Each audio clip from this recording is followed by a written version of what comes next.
Esta é a tradução de parte de uma palestra dada por Sua Santidade Swami Tripurari, gravada no dia 30 de janeiro de 2016. O nome da palestra é Na Esperança de uma Sociedade Ideal. O Swami diz: Alguém tem alguma pergunta nessa noite? Então a Mataji faz a sua pergunta. Ela diz: Eu estava pensando no fato que muitas pessoas chegam à consciência de Krishna e de alguma forma elas esperam encontrar uma sociedade ideal. E então, quando descobrem que os devotos não são tão dos puros ou que eles não são o exemplo ideal no sentido material, essas mesmas pessoas acabam indo embora. Eu gostaria que você falasse algo sobre como evitar essa armadilha, pois, como sabemos, essa filosofia é a mais elevada, mas às vezes alguns seguidores estão abaixo do ideal esperado. Agora o Swami responde: Bom, eu penso que é uma questão de entender a filosofia. Você tem um bom sentimento, mas ele não corresponde muito bem aos ensinamentos do Bhagavad Gita. Eu acho que citamos esse verso na outra noite. O verso é assim: Manusyanam sahasrashu kashchit yadati sidaye yatatam apisidanam kashin mam veti tatvataha. E nós encontramos um verso similar também no Srimad Bhagavatam. Muktanam apisidanam narayana parayanamha sudurlabam prasamtadmana katishi api mahamune. Isso significa que os devotos de Krishna são raros. E nós precisamos olhar para nós mesmos. Devemos olhar o que estamos trazendo para o grupo, se for um grupo do qual você está participando. E certamente nós devemos estar cientes de que nós mesmos somos um trabalho em progresso. Então, por que deveríamos esperar que os outros no grupo também não fossem um trabalho em progresso?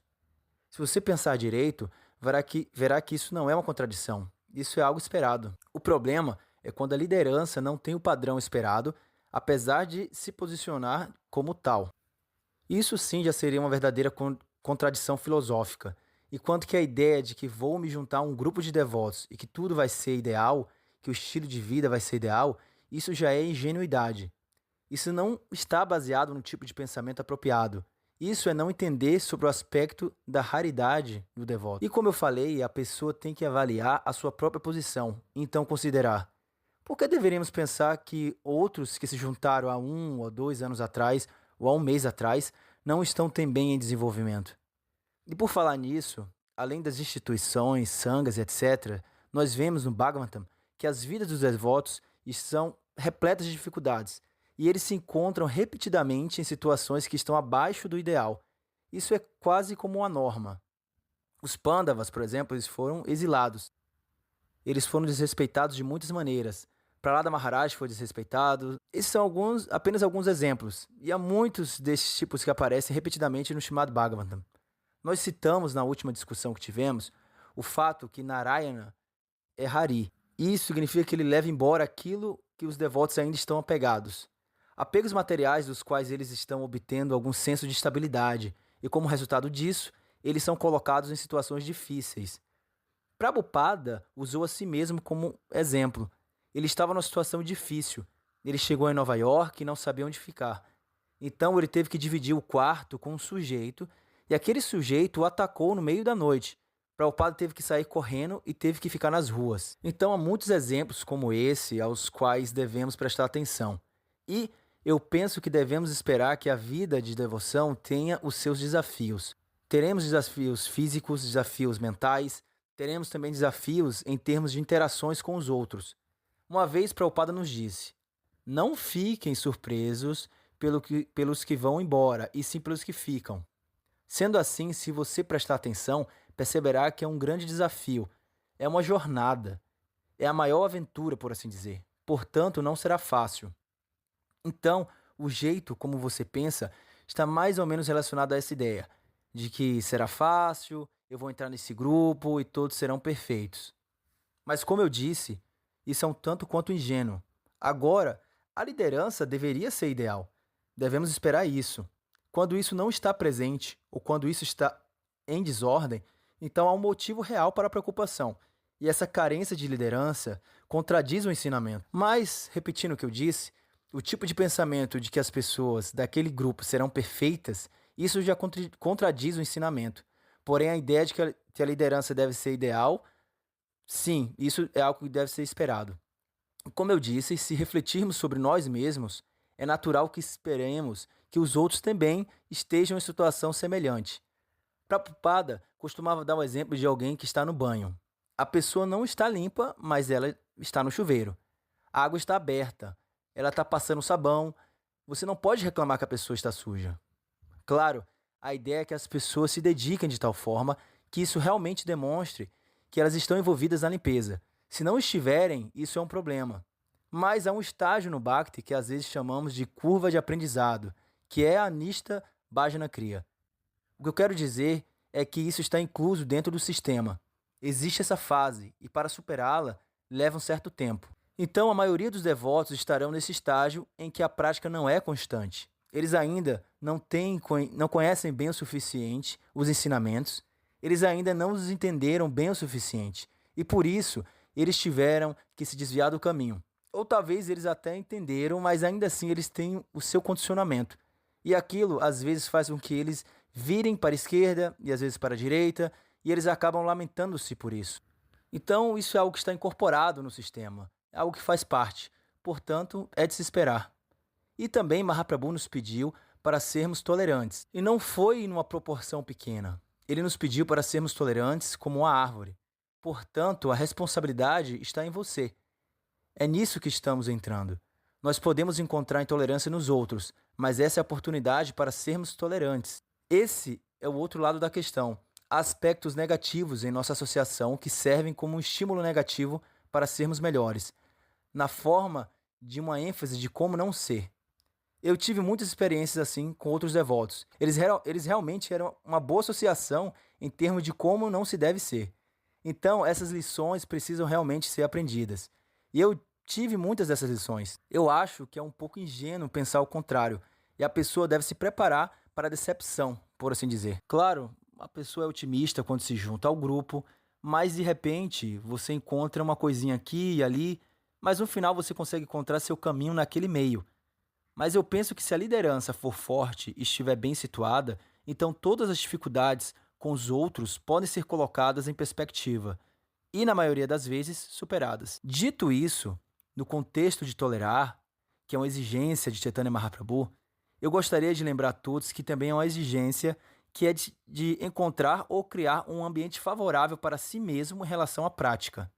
Portanto, a exigência da tolerância não é apenas permanecer em qualquer lugar, em qualquer situação. Há muitos exemplos de devotos que buscaram mudar a situação.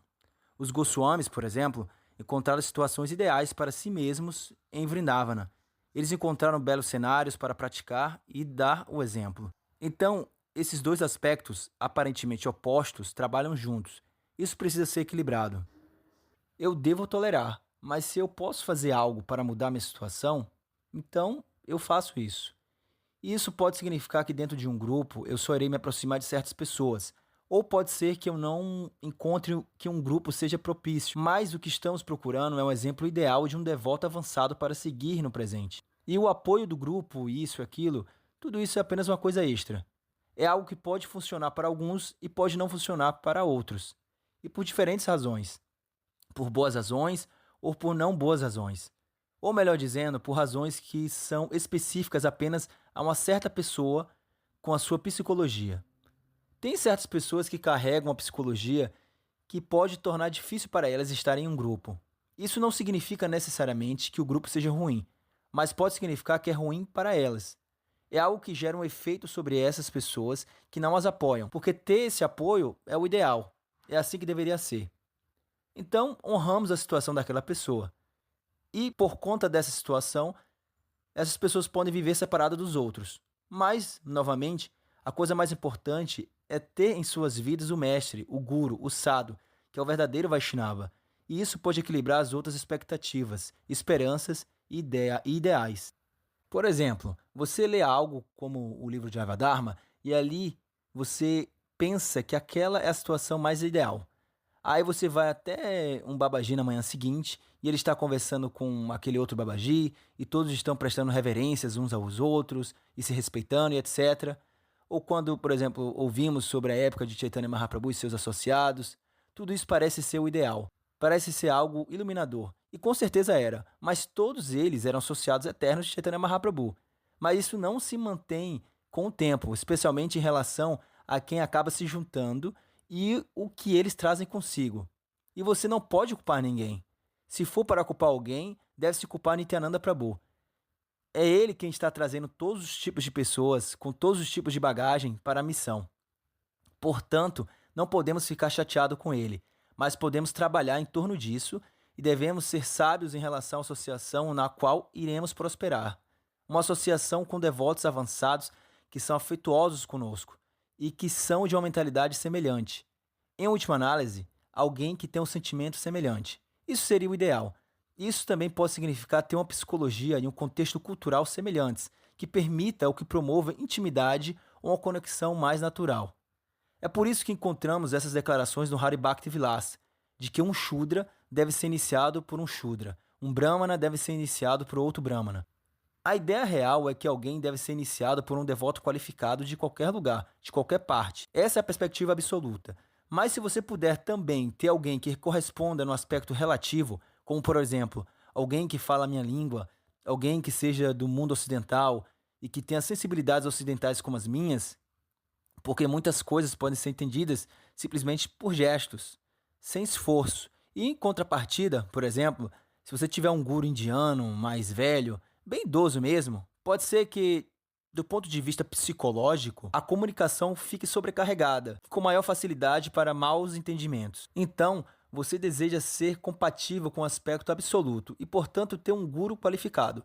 Mas, se você também puder ser compatível com o aspecto relativo, isso é bom. Sem dúvida, tudo isso está relacionado com a associação favorável, com a semelhança de pensamento. Poderíamos falar em mentalidade semelhante em termos de raça. Poderíamos falar em mentalidade semelhante na mesma cultura. Ou poderíamos dizer que a pessoa tem o mesmo tipo de temperamento bramínico. Ou que tem um tipo de temperamento trabalhista e assim por diante. Há diferentes maneiras de falar sobre isso. Mas mentalidade parecida e afetuosa. É esse tipo de associação em torno da qual devemos gravitar. Nós podemos entrar num grupo grande, mas podemos encontrar certas pessoas ali que compensa o resto do grupo. Se você tiver um grupo menor, isso se torna um pouco mais limitante no sentido. De qualquer forma, nós temos algo a ver com tudo aquilo. Nós podemos ser a mudança que gostaríamos de ver nos outros. E se nós chegarmos com o ideal de como deveriam ser as coisas e as coisas não forem assim, isso não é um motivo para não sermos assim. Uma sanga é composta dos seus membros. Então, se você quer ser um membro e quer que as coisas sejam de uma certa maneira, então faça acontecer. Certamente pode ser que seu Gurudeva quer que seja daquela forma. Agora, se você consegue claramente ver que não é o que o seu Gurudeva tem em mente, isso não é necessariamente um motivo para ficar desapontado, mas sim é um motivo para você pensar da seguinte forma: olha, há serviço a ser feito aqui. Eu tenho que assumir isso aqui e dar o exemplo. Então, isso responde a sua pergunta? Agora a Mataji faz outra pergunta. Ela diz: você poderia dizer algo mais sobre a liderança ideal? Porque a ideia de liderança ideal às vezes pode ser interpretada de maneira muito material. Agora o Swami responde: é verdade. Liderança no sentido é uma certa qualidade. Por exemplo, pode ser liderança no sentido de organizar as pessoas, no sentido gerencial. Nesse sentido, a liderança ideal sabe como gerenciar, organizar, interagir com as pessoas, conseguir extrair o melhor delas, esse tipo de coisa. E nem todo líder espiritual é um líder ideal nesse sentido. Ele pode não ter qualidades de liderança. De fato, o tipo de disposição bramínica não é particularmente um tipo de disposição de liderança.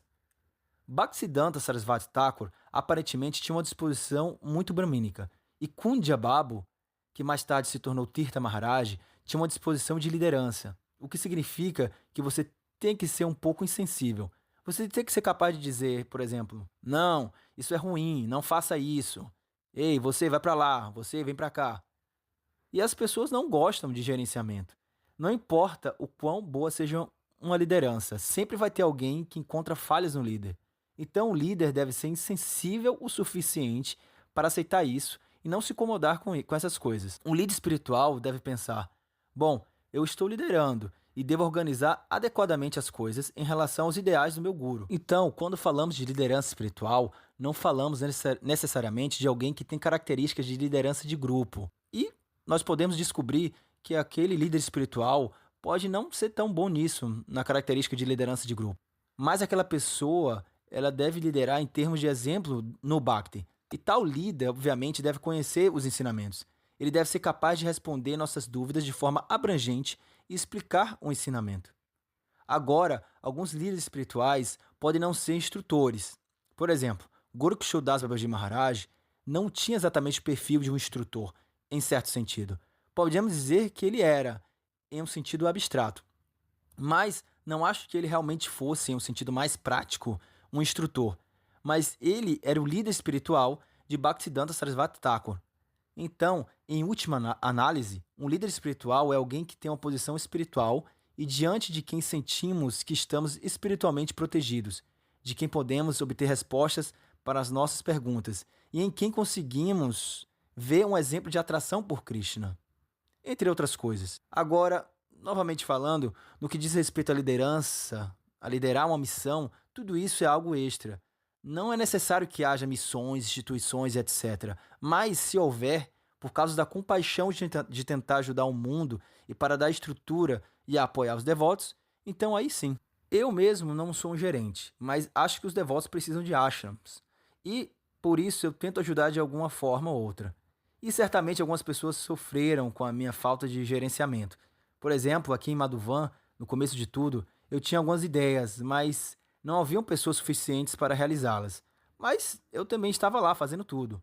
Foi um trabalho duro, mas pelo menos eu também estava lá, descendo no rio, consertando uma micro hidrelétrica, entre outras coisas. Alguém poderia ter sido um gerente melhor e ter tentado administrar de uma forma diferente, mas tudo isso é algo secundário. Então, em última análise, o que queremos dizer com liderança espiritual? Queremos dizer que nós conseguimos sentir que o grau de fé daquela pessoa é grande, é profunda.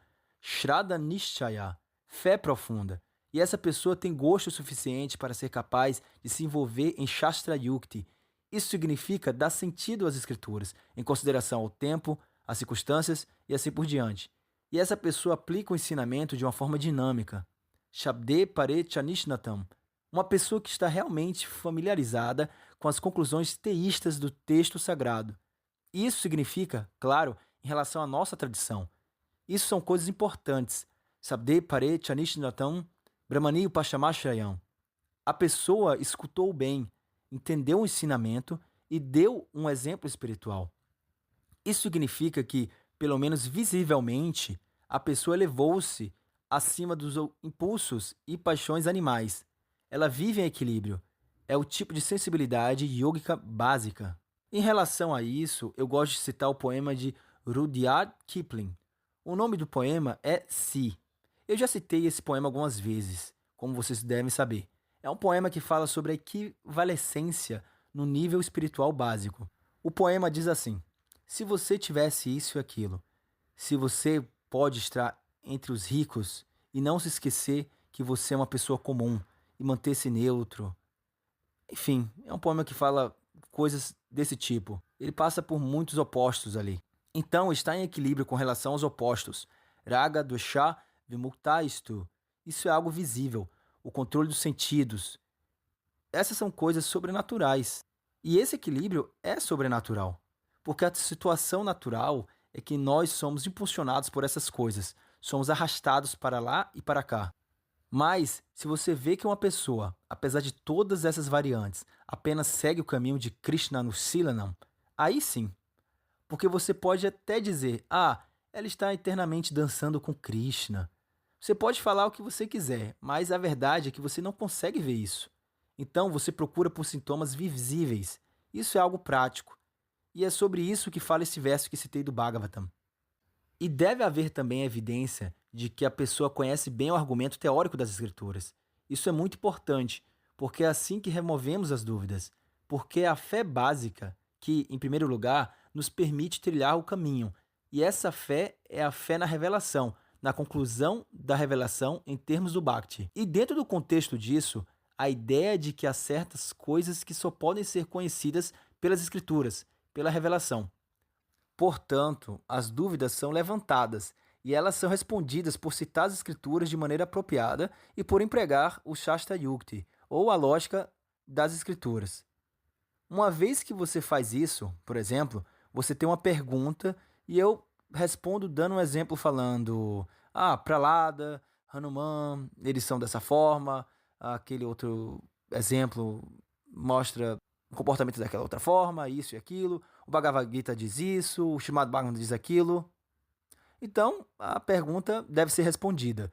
Agora, se você vier na manhã seguinte e fizer a mesma pergunta, então eu não tenho tempo para você. Eu já respondi a pergunta, mas você não tem fé. Agora você tem que fazer outra coisa para ter fé. Se eu digo, olha, isso aqui é definitivamente o que diz a Escritura, então você vai pensar, ok, esse é o caminho que eu seguirei, esse é o caminho que devo seguir, é assim que devemos proceder. Então ele ou ela, o guru, precisa saber, precisa estar familiarizado com isso. Não pode ser, por exemplo, que você faça uma pergunta e aí o guru vai lá e responde: pare de especular. Próxima pergunta. Às vezes eles tentam nos enganar assim. Então isso responde a sua pergunta? Sim. Então a conclusão é isso. Quais são as expectativas da liderança? O fato é que algumas vezes temos as expectativas erradas e isso é uma receita para a decepção. E esse é o fim dessa aula.